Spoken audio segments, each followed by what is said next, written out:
Ready? 3, 2, 1, start.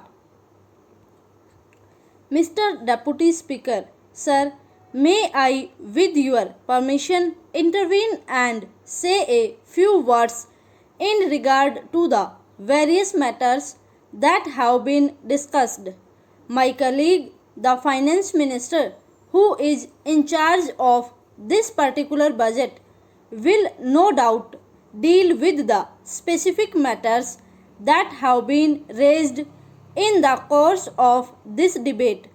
I need hardly remind the House to the fact that although this budget is the individual responsibility of the Finance Minister, it is also the responsibility of the entire government, and as Prime Minister, I am entirely responsible for it as well as any other member of the government. This budget was placed before the House after the usual consideration by the government, and the latter is completely committed to it. That does not mean that we are not willing to consider any new proposals. We certainly are, so long as the basic structure of the budget is not affected. My friend, the Honorable Professor Shah, pointed out various difficulties in the way of a debate here and in the way of consideration of the budget proposals. He pointed out how little could be done in the allotted time. I am in complete agreement with him in this matter.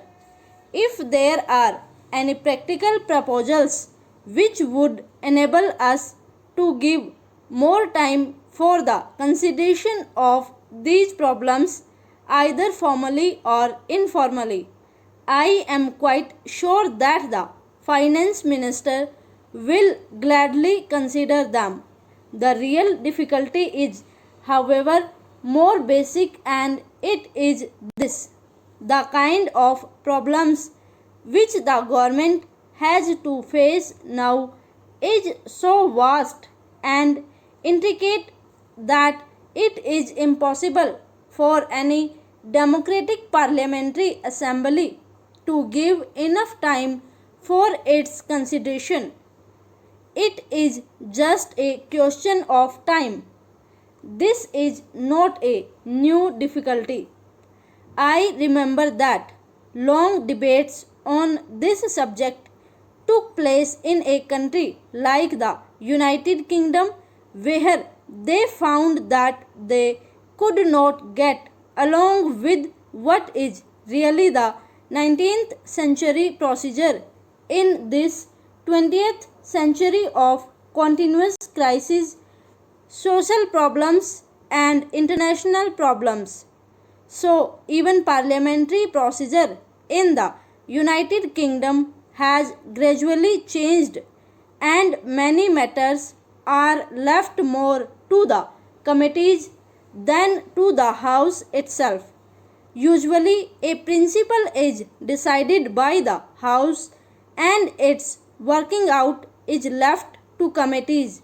The House cannot find time to consider everything. That is a difficulty inherent in the situation. If we can find a remedy for it, it will not only be good for us, but maybe we will be setting an example for other democratically inclined countries who are seeking such remedies. In spite of the fact that Parliament is a continuous session, it is not able to find time to consider in detail all the important matters that come up.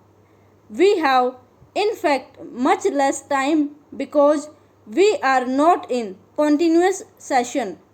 I suppose our sessions will inevitably become longer and longer so as to enable us to deal with more and more problems and have more and more discussions.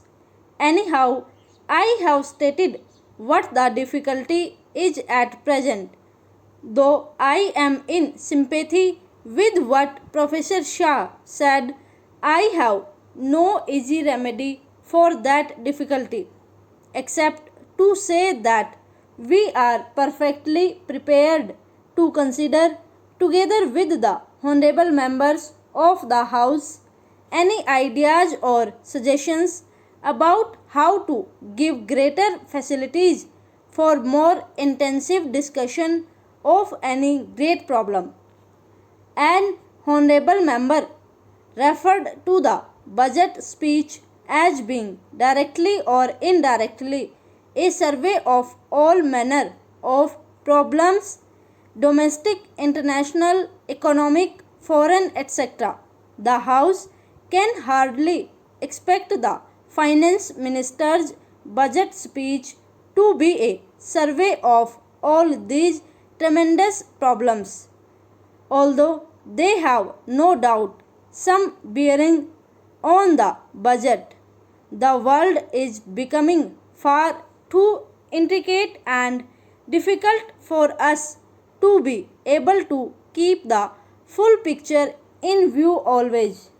As I listened to the honorable member who spoke just now, I was wondering whether we had the larger picture in mind or were getting lost in few minor and secondary matters. For instance, having referred to the government's extravagance, the honorable member went on to say certain things in regard to our bringing forward a bill for giving a pension to the president that signified to me an approach which I would call 100% wrong. Besides, I should have thought that the subject of pension for the president was hardly a matter for debate or reference here. I say, even if this country is starving, even then you have to provide for our president. The honorable member perhaps prefers starvation for the president and himself. I certainly will not stand in his way. But we are considering graver matters than this, and the fact that such points are raised shows that we are not looking at the problems. We do not seem to be thinking of the vast problems that we are faced with and have to wrestle with the vast problem of the country's economy in relation to the world's economy. Stop over.